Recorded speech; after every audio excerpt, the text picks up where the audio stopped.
opening day, home opener at least, for the New York Mets. Jackie Robinson Day, Tom Seaver Statue Day.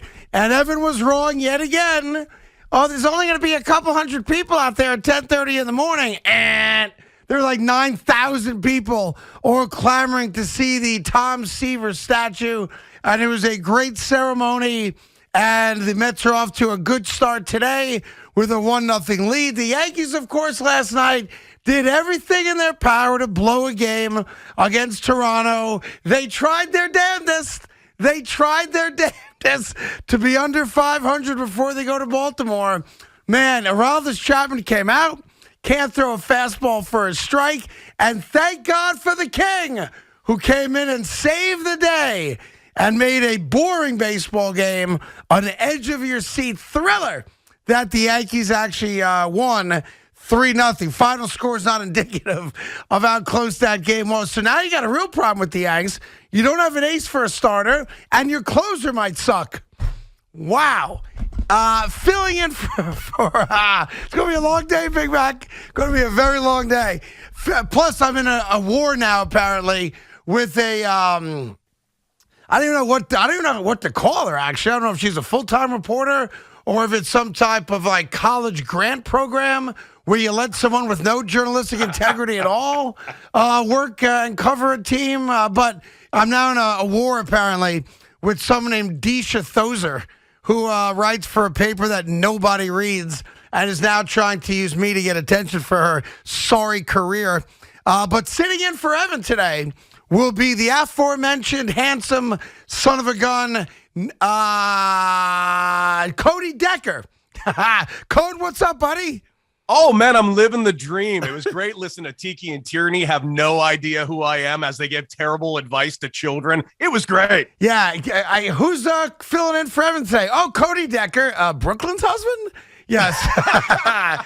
Plus, earlier today, Cody was called the Nazi on Twitter today. I think I was too. And he was called the Nazi while wearing the Team Israel baseball hat. I'm like known for three things, one of which is being Jewish. I mean, it's about as far from Nazi as you can get. Yeah. I played for Team Israel. Oh, and it's Passover. Thanks. That's right. I didn't see it. I guess, what was it, a tweet or something? Someone saw a tweet. Is it of me and you together doing the show today? It's just one of the many, many people on Twitter that absolutely adore you. Yeah, it's funny. You think the show's number one, but there are people that apparently don't like me very, very much. Yeah, and her name's Deisha, dude. She does not like you yeah, at all, so apparently. I'll give you the Deisha thing real quick out of the gate. I honestly don't know who she is. I've since learned that she apparently covers the New York Mets for the Daily News. So yesterday on our show, Cody, and this happens frequently. It ain't just her. John Heyman did it. Joel Sherman did it recently. A couple other guys have done it, where we actually have news on our show. It's not every day by a long shot. So we had Buck Showalter on the show yesterday, excuse me, and we asked him about Jacob deGrom, right? And Buck Showalter comes on the show and says, here's some news for you. He's going to be in town for the opener. He's going to be physically at the Tom Seaver statue unveiling. And then right after the game, he's flying back down to Port St. Lucie, getting an MRI, and we're going to see where he's at. And once he starts throwing again and he's amped up, he'll then rejoin the team. So that was kind of news. A lot of outlets covered it and said, on Carton and Roberts, whatever. So today, this student reporter, writes. I think there's some kind of deal between Penn State and folks that still support Jerry Sandusky with the New York Mets. They like to hire, or with the Daily News rather, they hire them to try to give them a shot to learn how to be journalists, and they're failing miserably at it.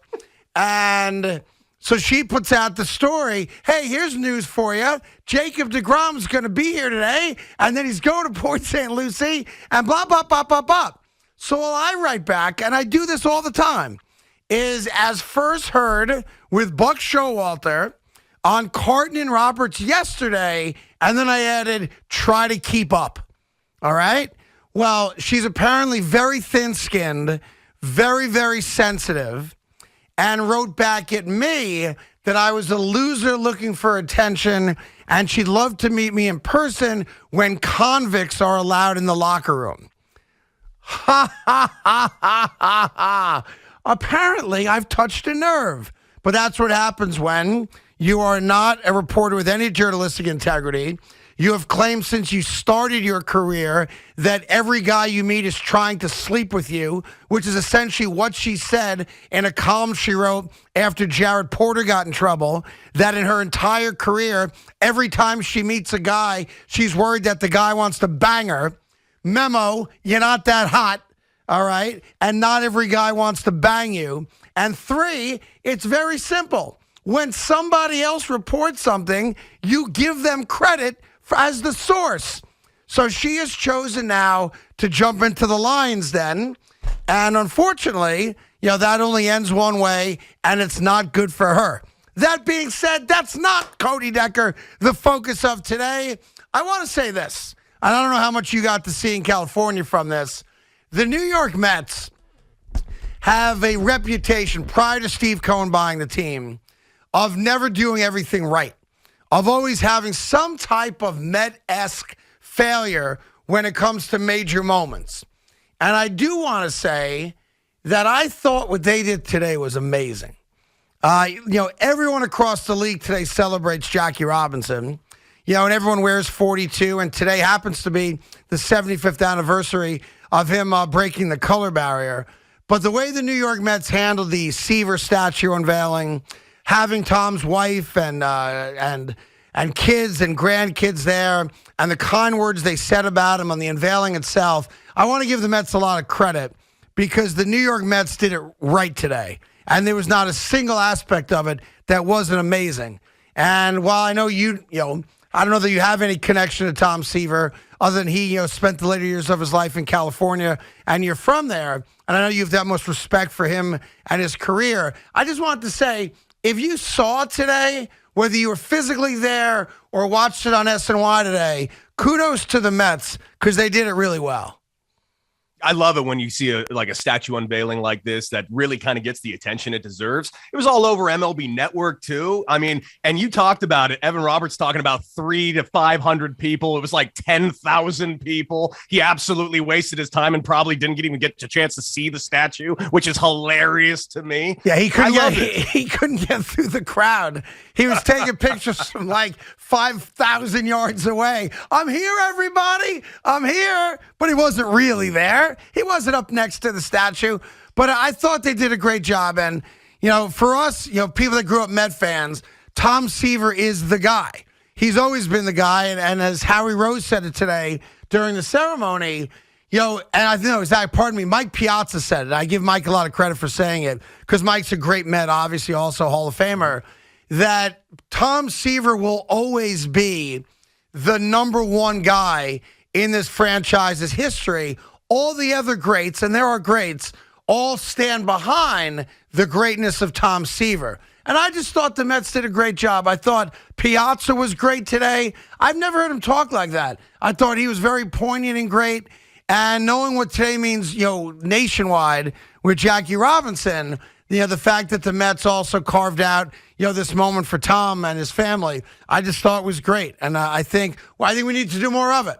I was talking to the guys off air, Cody, that, we don't have any statues. The Yankees have Monument Park, so the Yankees have honored their legends, but they don't have a statue outside of Yankee Stadium. The New York Knicks don't have a statue outside of Madison Square Garden. There's no Ranger outside of Madison Square Garden. The Islanders, who unfortunately lost Mike Bossy today to a battle with cancer, and obviously lost a number of other Islander greats earlier this year, they don't have a statue outside of UBS Arena. The New York Giants don't have a statue. The New York Jets don't have a statue. And it dawned on me, while I hate parades, I like statues. I'm a statue guy. Well, what's the next statue in New York is the question. You mentioned every single team in New York with a lineage that has like 10 people you can make a statue out of. How do the Yankees not have statues all over Yankee Stadium? How is that one seat where Derek Jeter broke his face on diving into it, not have a permanent statue diving into that seat? Right. Well, I think they sold the seat through Steiner Sports as memorabilia, if I'm not mistaken. But yeah, like if the Yankees were going to do statues, they would have to do almost have to be like a mountain and have all the different greats because there's so many of them. Like, can you do Mantle, not do DiMaggio? Can you do Babe Ruth and not do Lou Gehrig? You know, can you do Whitey Ford and not do and on and on and on? You know, a lot of these other franchises don't have the same level of star like the Yankees do. So if you put the Yankees aside, like the New York Knicks, it's Frazier, right? It's Clyde Frazier. And what's weird about it, go ahead. No, yeah. Or, I mean, does everyone not want to have a Patrick Ewing statue anywhere? Because I would love a Patrick Ewing statue right here. Here comes here's the issue with statues, right? Tom Seaver did win a World Series, right? Patrick Ewing didn't win a championship. And then comes the old debate of you could still be a specific franchise's legend. You can, obviously. Patrick Ewing is one of the great Knicks of all time. That's undisputed.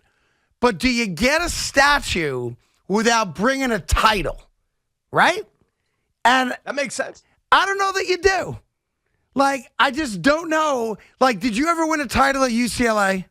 No, I didn't even get to the College World Series. Yeah. They got to the College World Series a year after I left, so I was the cancer all along. Yeah, so a double reason why you don't get a statue at UCLA. But I thought the day was great. I'd love to get everyone's take on it. 877-337-6666. Far more you watched it, obviously, than actually got to be there and see it.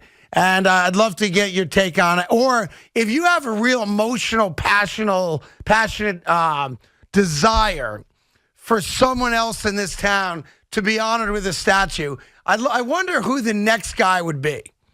Like, and I don't care what the sport is. Like, does Namath get one next? Like, who's next? Well, not just New York, like all throughout the country. Like, what's a statue that you think really belongs there, that is there, that maybe you've seen or you think actually is like important? Because I think about the San Diego Padres, and I think about that. They got a Tony Gwynn statue right at the entrance, and it's pretty sweet. See, it's weird. Like, Philadelphia's got two statues, right? They have the statue of the Philly special when they won the Super Bowl, right? And none of those guys are with the franchise anymore. They're all gone. And they have obviously the Rocky Balboa statue, which is really the statue that all other statues I think should be compared to. Because in a weird way, it was first. It predates the Michael Jordan statue in Chicago. It's got to predate the Tony Gwynn statue, right? Yeah, but how sad is that your only sports hero isn't real? Yeah, what's Philadelphia, right? They've got pretzels, they've got water ice, and they've got Rocky Balboa. You got a Liberty Bell and a fictional character created by a former porn actor in his 30s. Is that right? Yeah. He started porn? a movie called Italian Stallion. Google it. You're welcome. I'm not Googling it at work. I'll wait till I get home. Thank you, though. 877-337-6666. We got lots to go today. Obviously, we'll talk about the Met game after the Met game. They are winning 1-0, and that game's in the bottom of the third. You know, all the attention. You know, it's interesting. Like, everyone's pumped up, rightfully so, sold out opening day. But so much of today's story is really not about what takes place on the field today. You know, you hope they get a win against the Diamondbacks. Fingers crossed on that. But the real attention, of course, is twofold. It's Seaver, and it's the great legacy of Jackie Robinson.